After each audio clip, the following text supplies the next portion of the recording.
Welcome back to another video on the Extra channel, guys. I know we keep it mainly football over here. You guys went crazy on the Bruno United video last night.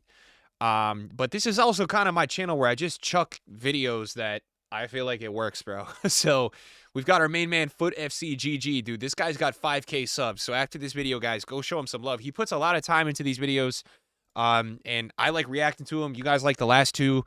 I've been linking his channel down below, guys, so make sure you guys go sub. He works very hard on these videos. They're very good quality. I don't react to a ton of videos, and these are just really good quality videos. So this one is about how EA broke the Ultimate Team market. We reacted to a couple other of these on the channel if you want to check them out. Also really good videos. They were, I think one was about the EA employee scandal with the cards and buying cards off the WhatsApp, and then the other one was about a pro player who got banned. So we're going to check this one out. This one is going to be from a long time ago, so if you're new in the FIFA community, this is probably going to be funny for you to watch, because I'm pretty sure this is probably going to be about price ranges, but let's see. This is the story of the time that EA broke the Ultimate Team transfer market. This is just normal Ronaldo. Cost 6 million. Today, every card you buy lives inside a price range that EA controls, a minimum and a maximum, and the market can't move outside it. But it didn't start like that, because in the early Ultimate Team days, the transfer market was complete. Bro, look at the menus, man. Guys, I know I'm stopping. The menus look so like good in the old FIFA, bro. I don't know what it is about this menu.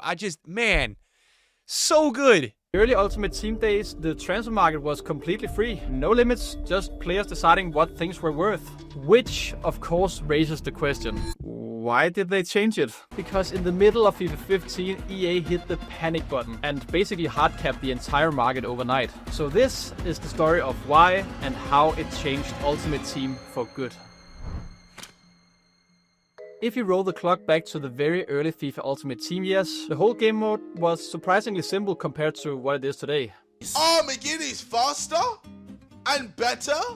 You jumped into FIFA, played some games, opened a few packs, and then went on to the transfer market to fix whatever your team was missing. Back then there was no weekend league, no rivals, no daily objectives, and also no SBCs. For a long time you earned coins mostly from regular matches, a few online and offline tournaments, and later on some fairly basic season-style divisions inside of Ultimate Team. You got a quite small amount of coins from each match, a bit extra if you won seasons, and so on, but it built up very slowly. You didn't end up with a super team just because you played a couple of evenings in a row.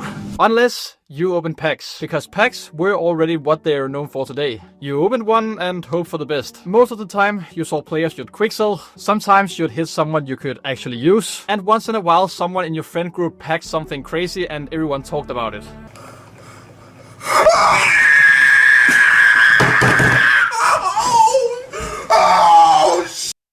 James. Oh my god, SID, wow. This is what, FIFA? What FIFA even is this? Oh my god, it's too long ago to know. Jovetic was such a good FIFA card back in the day. Kroos at freaking Bayern, Sturridge. The gap between what you usually got from packs and what the best players on the market cost was big. So, if you wanted a proper beast squad back then, and no, I don't mean cheap beasts like the Roma trio, for example. We've got, of course, Gervinho on that left wing. We've got Ibarbo on the right wing. And, of course, what would this be without Doumbia up front? The new trio that everyone is probably going to be running. Actually good players on paper also. You had to play like literally every day and night, be extremely lucky in packs, or find a shortcut. And this was where EA's business model started to matter. They sold FIFA points, not coins. And they made and still makes billions of dollars from this. Because you spend real life money to open more packs, but you couldn't just buy the currency that actually let you pick the players you wanted. The demand for coins was there, but EA didn't sell them directly. So the community did what communities always do when there's a big hole in the system. They filled it out. And this was when coin sites began showing up. The idea behind coin sites was pretty straightforward. And just to explain it for those of you that for some reason don't know what this is about, instead of spending money on EA's FIFA points and hoping your packs were good, you went onto a third-party website, chose how many coins you wanted to buy, and they sent those coins to your account through the transfer market.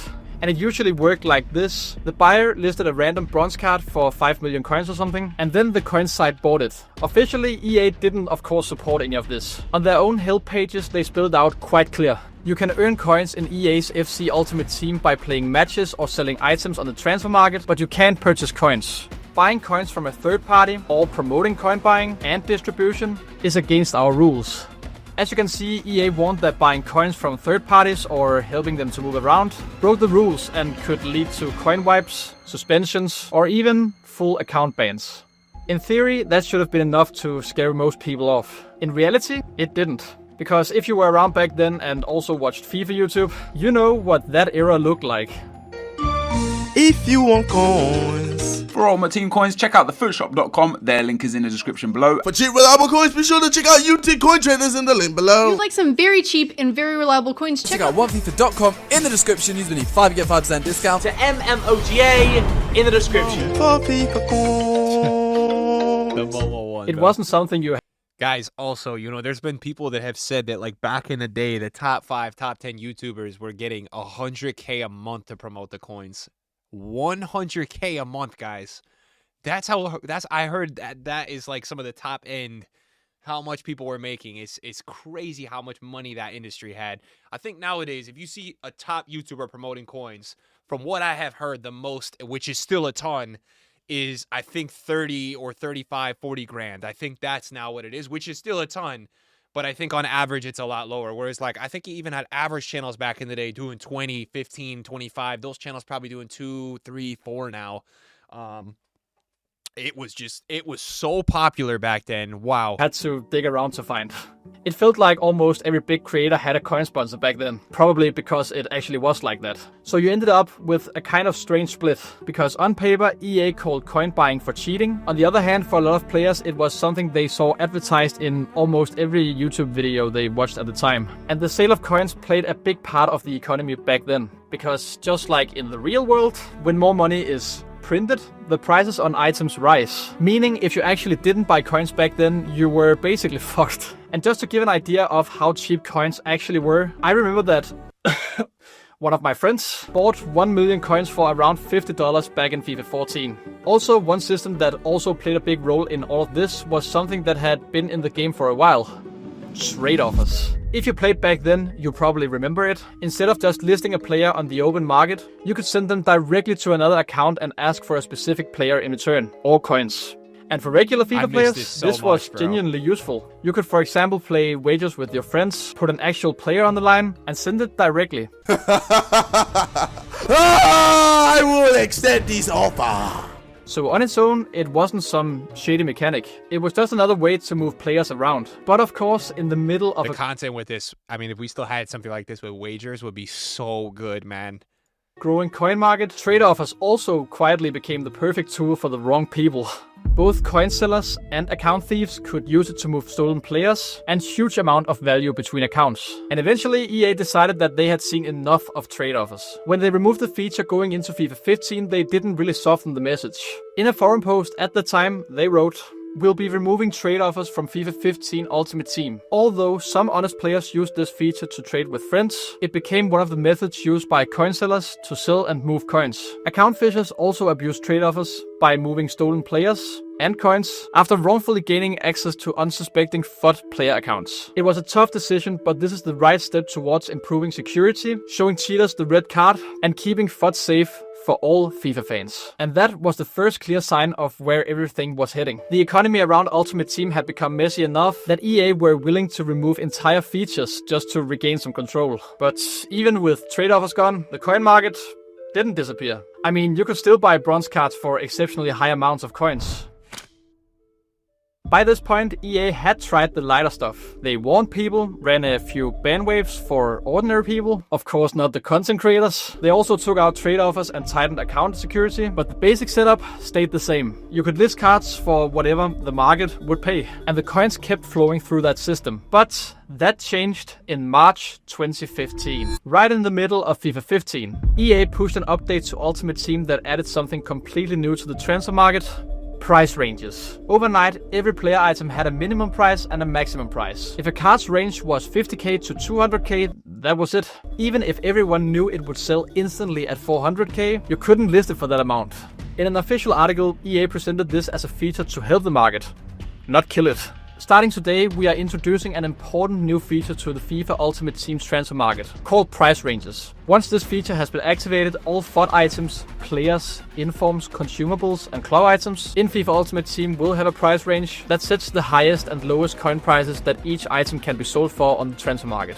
These new features are designed to help FUT gamers understand the value of the players in their club, make high-rated Funny players how EA always frames, like, the EA back then was the same as now. They always frame it as like, whoa, we're trying to help you. You wanted this. Yeah, okay. Okay, buddy.